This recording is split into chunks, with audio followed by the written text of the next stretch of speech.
This is one of the cards from Pokemon 151 that could have genuine meta relevance. It's Venomoth and Perplexing Powder. This 90 HP grass type stage 1 has a super powerful attack, not in the sense that it deals lots of damage, but in the sense that it's going to slow down your opponent from being able to play the game.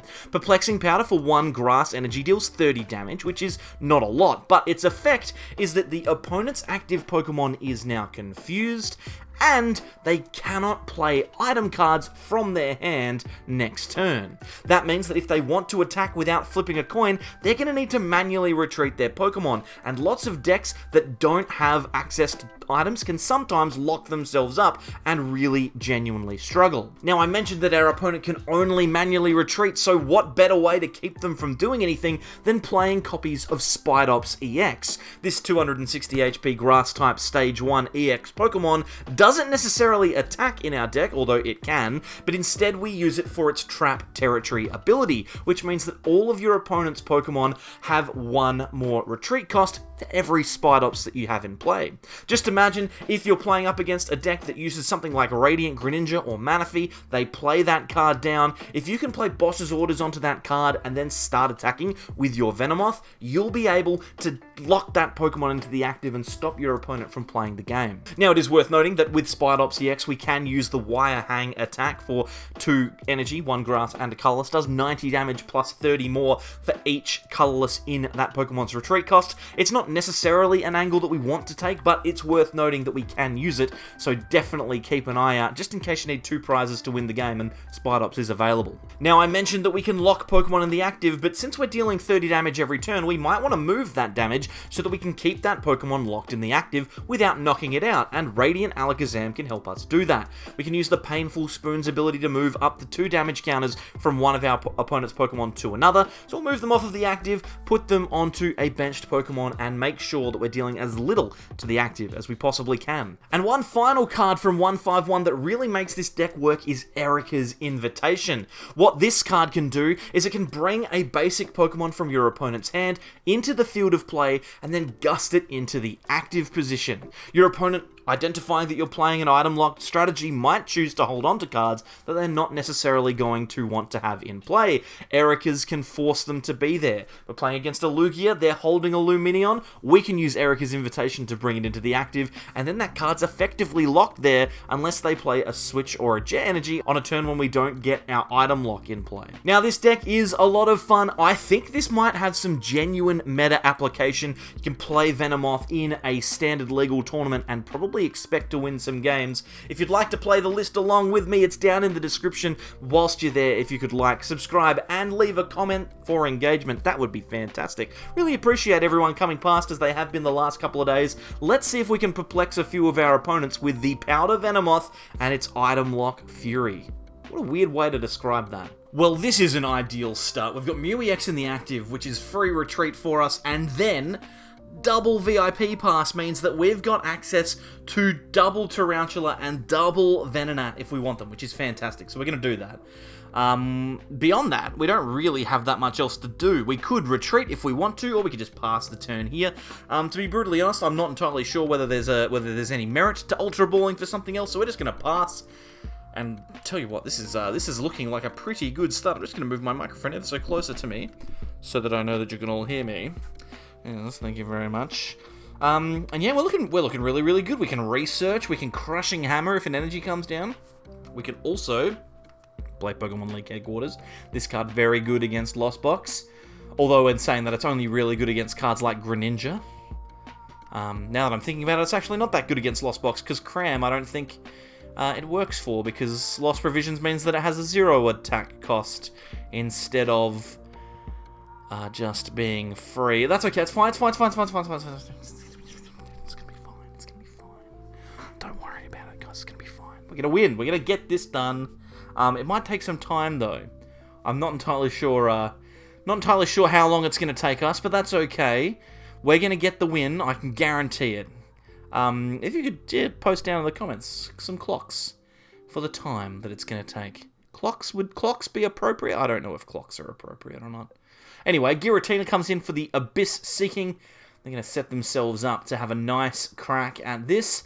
But we've got Crushing Hammer and Ultra Ball in hand, so we can set up a situation now where 0 cards can be played from our opponent's hand, 0 switching cards from our opponent's hand, and it's good to know that already one of their Jet Energy is gone. So, let's go here. We're going to start off with the Ultra Ball. I think we'll get rid of Boss and Rod, and we can use that to grab ourselves a copy of Venomoth. That seems like a good choice. I'll throw that down into play, and then we can play the Pokemon League Headquarters and the Crushing Hammer. We'll flip that coin, and hopefully we get a heads, and we do, so that's great.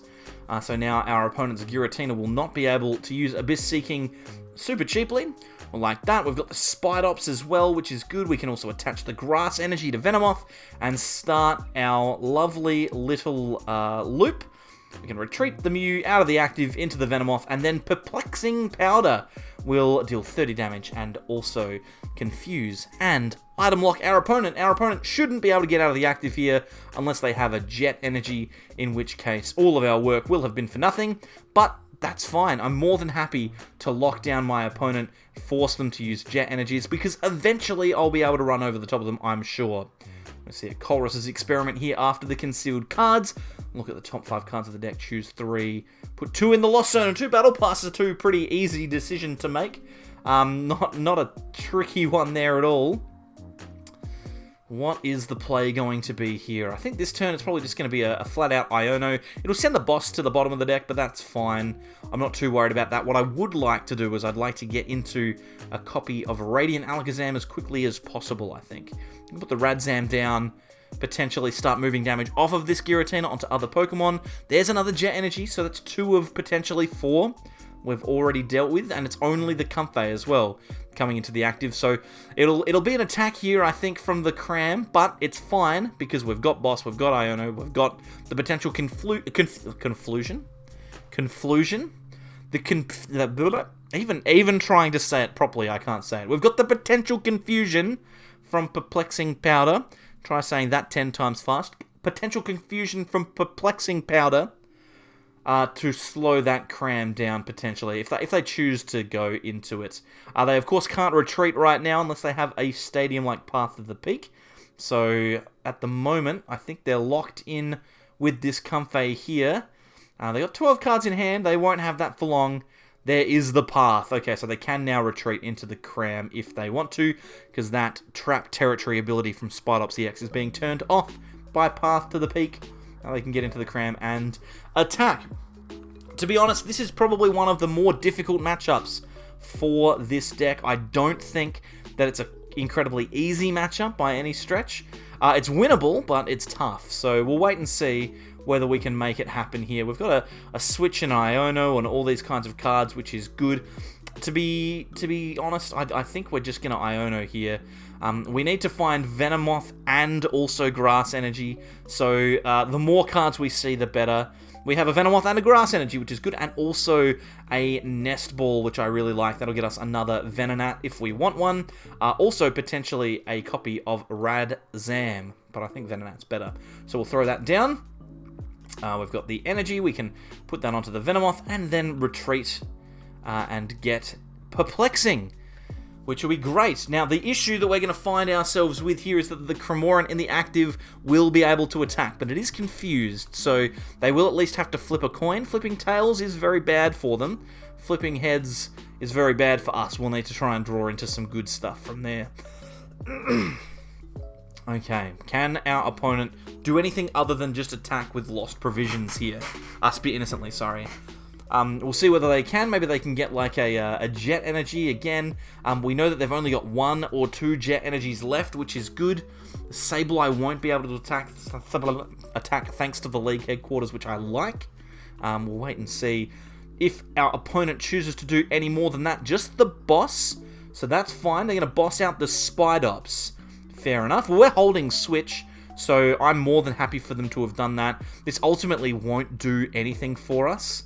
For them, even if they flip heads, and they have. So they'll hit for 110, but that doesn't set up Sableye Mats, it doesn't set up a Giratina or anything like that. Essentially what they're doing is they're saying, you will not be able to draw out of this. So we're just going to switch. We're going to switch straight up into the Venomoth, and then we're going to hit this Research. Going to draw 7 cards, and hopefully we get some good ones. Still not too much of note, but we've got the Grass Energy, so we can attach that if we want to. I think that's probably not a bad idea. But yeah, beyond that, not an incredible hand by any stretch. Let's Perplexing Powder again. We'll lock them down with items, get them halfway to that knockout. 60 damage on the Cramorant is pretty good. There's that free make update thing again. I don't know if you've watched these recently, guys, but this little update has been popping up on my screen over and over and over again. I must remove it, but I can't be bothered. I don't know how. I'm too silly to know how. I don't know how. It's impossible to do. I don't know what accent that is either. Our opponent hits the heads again. So they are absolutely killing it here. There is the Pidgeot, which is great. Means our Forest Sealstone is now active. We can also use Super Rod to throw Venonat and Venomoth and potentially even an Energy back into the deck, which I really, really like. We might need the Venomoth, though, to be honest. Not sure how many more Energy we have. I should have and probably could have checked, but not going to do that. We're just going to Iono here. Iono our opponent down to 4 cards, and we're just going to try and get that Venomoth back again. We do, which is great. We've got the Venomoth here. We've also got the Level Ball, which can grab us a Venonat, which we just searched out of the deck. We could even get the Venonat. We can get the Venomoth as well. We could even get that with the stone if we need it. I'm going to throw down the Spidops, and then we're going to just retreat into this Venomoth here. Just trying to decide whether or not we go for the Radiant Alakazam or whether we choose to use this Pidgeot V now. I don't want it to get locked on the bench, because if they play down a Path to the Peak, then that Pidgeot V will be stuck there. But in saying that, if they do use Path, then we've at least got access to the stone. So we might as well Perplexing Powder here. We'll confuse our opponent, and now that Cram has 20 HP remaining. If they knock out our Venomoth, we can knock out it using Alakazam, or even Perplexing Powder again, and then also, if they don't, they will knock themselves out, which would be preferable. There's another Jet Energy, though, so that's good to know. It's good to know that the third Jet is gone. That means that potentially, depending on what list our opponent is running, our opponent may be out of ways to switch back and forth with the lack of items that will come with item lock. So hopefully that is the case. You can see here this Cram has managed to get back into the active and will attack again. They got 3 prizes in front. Now it's getting pretty tricky. Pretty tricky for us from here. No energy on the field for us to Crushing Hammer, which sucks. But energy in hand means now with our Pidgeot V, we're guaranteed to get another copy of Venomoth. We also have the Ultra Ball and the Nest Ball here, which I really like. I will Lost Zone the Manaphy here, just because I know I'm going to lock up their items. They won't be able to attack with Greninja, so that's pretty good. We'll go for the Level Ball. Actually, should we do anything else here? I think we just need to Level Ball. We have no copies of Venonat left, so we might be down to our last Moth, but that's okay, depending, of course, on what our opponent is able to do in the next couple of turns. Let's Star Alchemy. We're going to use Pidgeot V. We're going to grab ourselves a copy of League Headquarters. It's not ideal. We have no more Venomoths left. Let's just draw them. What we can do here is we can Vanishing Wings away with our Pidgeot V so that our opponent doesn't have an easy knockout.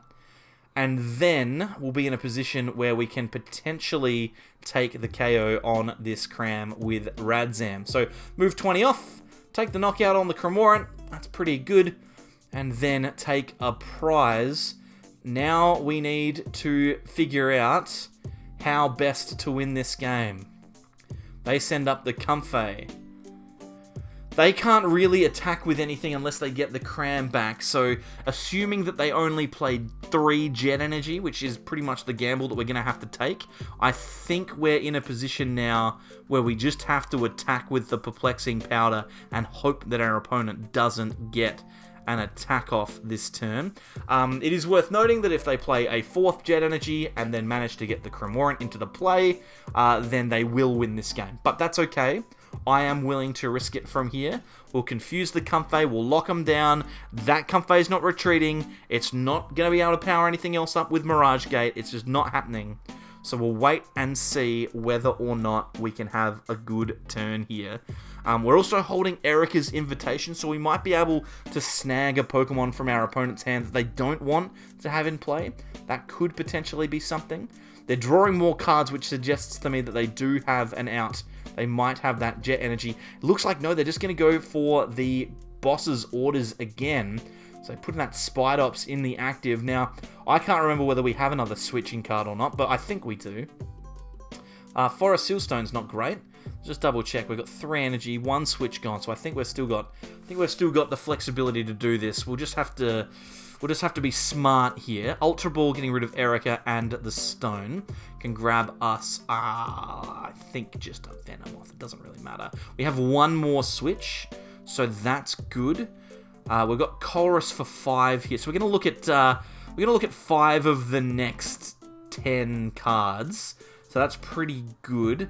We'll play the Pidgeot down. We'll draw once with Mew to restart, and then we will Colress. So let's have a look. Do we get the switch? We do. We get the boss, and the double turbo seems pretty good as well. They've played boss twice, so the chances of them having boss again, pretty slim. We'll put the Pidgeot back on the bottom and then switch into our Venomoth. Now, we can start painful spooning around the place. I'm not 100% sure what our best strategy is here to try and win this game, but I think we're probably going to move some damage off of this Comfey and just start pinging that Sableye. Every turn, if we get closer to that Sableye being knocked out, we get closer to winning the game, I think, because that's realistically the only Pokemon that our opponent can get an attack off with. So we will try and avoid that Sableye coming into the active. Beyond that, if they play a third boss, which is not likely but possible, if they play a third one, we'll probably be in a bit of trouble. For the double turbo, so we can retreat, but it's not that likely. We've also got the boss's orders in hand now as well, which means we can boss out the Manaphy or the Greninja or something like that and potentially lock down our opponent from here. And to be honest, I think rather than taking prize cards, we're probably looking at just a stall out kind of game from here.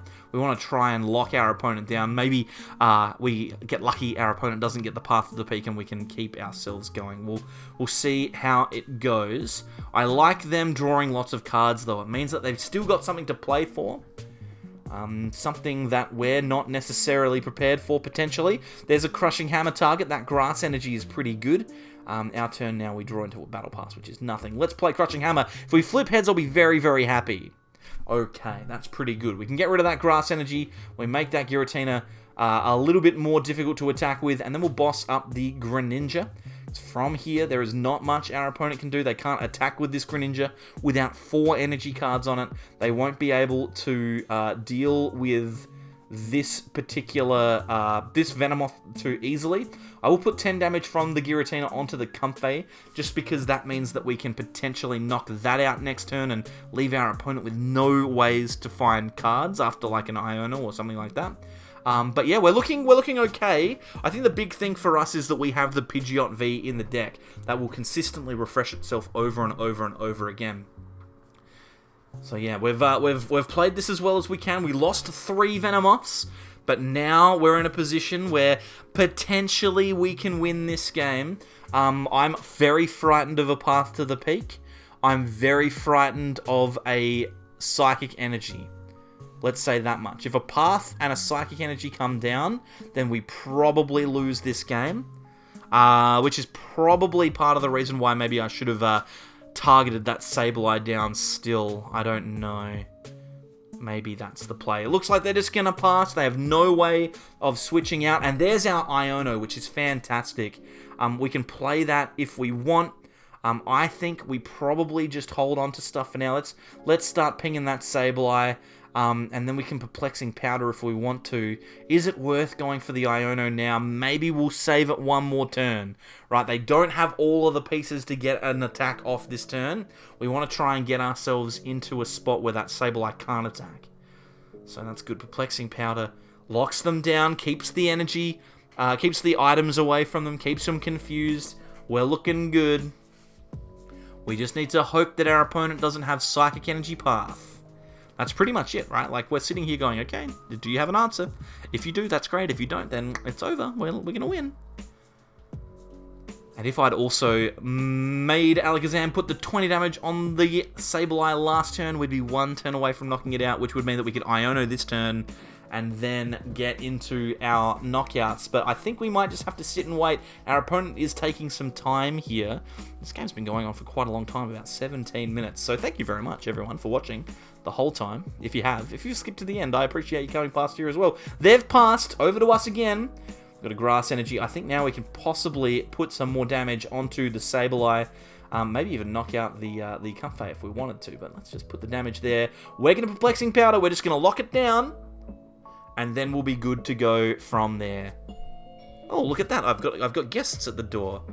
I'll just finish this game off and then I'll go down and I'll speak to them when we're done. It's okay, don't worry. I'm sure they can wait. They'll ding dong. They'll probably message my phone, but that's okay. They can wait until we win because we're about to win. It's gonna happen. It's 100% gonna happen.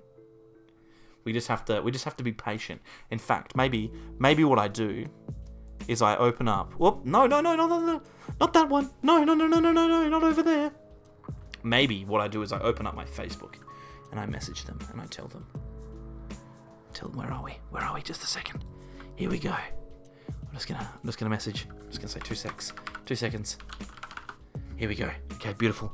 All right, now Mitch, remember, black out the screen. You saw a black screen before. That was because I put up personal information that I didn't want to show. So just be aware. There we go. We won. I told you we would win. We managed to find the victory. Thanks very much. I better go and answer the door now. Thanks for watching. Like, subscribe, comment, etc. And I'll see you more for next time. I'll see you next time for more from the Sableyes. Goodbye. I'm all flustered now.